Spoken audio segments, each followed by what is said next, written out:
Como saber que Jesus realmente é o Filho de Deus? Como saber se de fato tudo aquilo que ele falou, tudo aquilo que ele pregou era uma verdade? Na palavra de Deus para você no dia de hoje, eu quero trazer aqui esse tema, pois entendo que muitas pessoas têm dúvidas. E muitas pessoas às vezes chegam a fraquejar na sua fé, pois elas não têm certeza se realmente Deus existe, se realmente Jesus ele era ou é o Filho de Deus.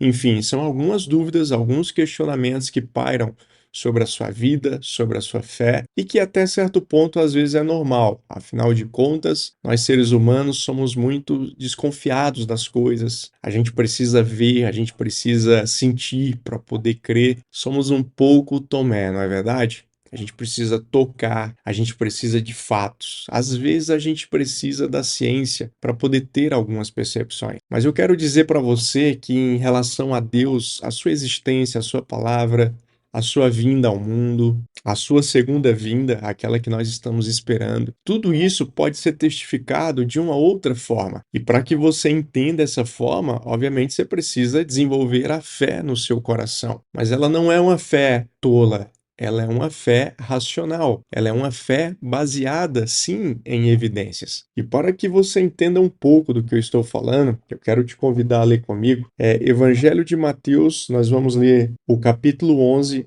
a partir do versículo 4, onde Jesus diz o seguinte: Jesus respondeu: Voltem a João e contem a ele o que vocês veem e ouvem. Os cegos veem, os aleijados andam, os leprosos são purificados, os surdos ouvem, os mortos são ressuscitados e as boas novas são anunciadas aos pobres. É muito interessante porque João, aquele profeta que anunciou Jesus, que era primo de Jesus, ele também teve algumas dúvidas. Quando ele estava preso no momento de dificuldade, no momento de angústia, de aflição na sua alma, ele se perguntou: será que de fato aquele que eu anunciei que viria é o Filho de Deus?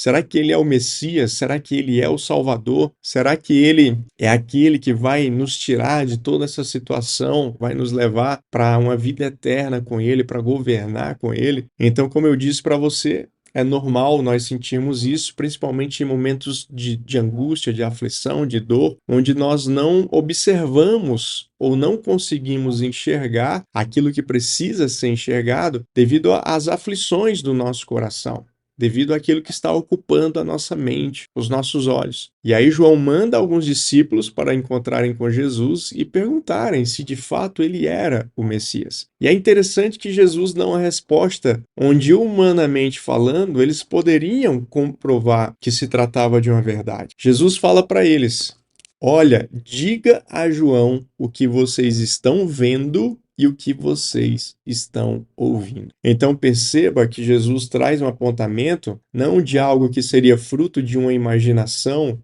ou de uma percepção representativa na mente, mas na verdade ele aponta para fatos. Jesus aponta para circunstâncias que estavam acontecendo ali durante a sua jornada. Ou seja, os cegos estavam vendo, os aleijados estavam andando, os leprosos estavam sendo purificados, os surdos estavam ouvindo, os mortos estavam sendo ressuscitados. Aqueles que tinham já perdido a sua vida estavam renascendo para a vida. E as boas novas, elas estão sendo anunciadas para os pobres. Então, nos dias de hoje, se você talvez esteja com o mesmo sentimento de João Batista naquela época, de às vezes duvidar se realmente Deus existe ou não existe, olhe sim para as circunstâncias. Veja as salvações que estão ocorrendo próximo a você. Pessoas que outrora estavam praticando mal, estavam com as suas vidas devastadas, mas agora estão restauradas com sua vida no altar. As famílias sendo reestruturadas, filhos se achegando aos pais, pais se achegando aos filhos. Sim, milagres também, curas, maravilhas.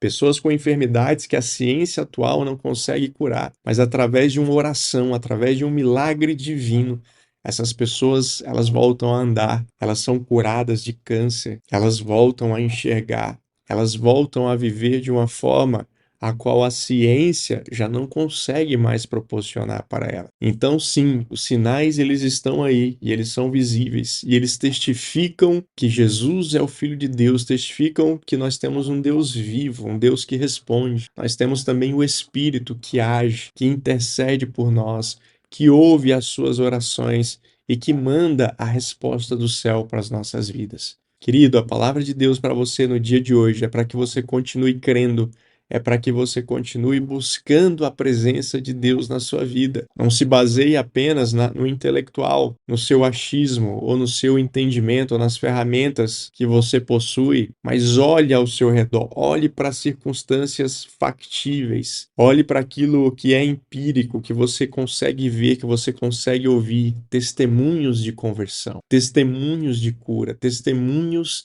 de milagres realizados por Deus. Então, a palavra de Deus para você no dia de hoje, você que está incrédulo, você que está talvez com dúvidas, é fraco na fé, é para que você se fortaleça, é para que você busque as evidências, busque os sinais, inclusive as respostas que Deus já deu na sua vida, sinais que Ele operou na sua vida, mas que por algum motivo você tem esquecido. Se essa palavra falou ao seu coração, já aproveita aí para dar um like, siga aqui o nosso canal, e se você conhece alguém que anda meio cético em relação à fé, em relação a Jesus, mande essa mensagem para ele, através do link no e-mail, no WhatsApp, no aplicativo de mensagens que você tiver, mande para essa pessoa, para que essa pessoa entenda que sim, os sinais continuam operantes, não apenas na época de Jesus, mas eles continuam sendo realizados ao longo dos tempos e nos dias de hoje, para que sirva como sinal,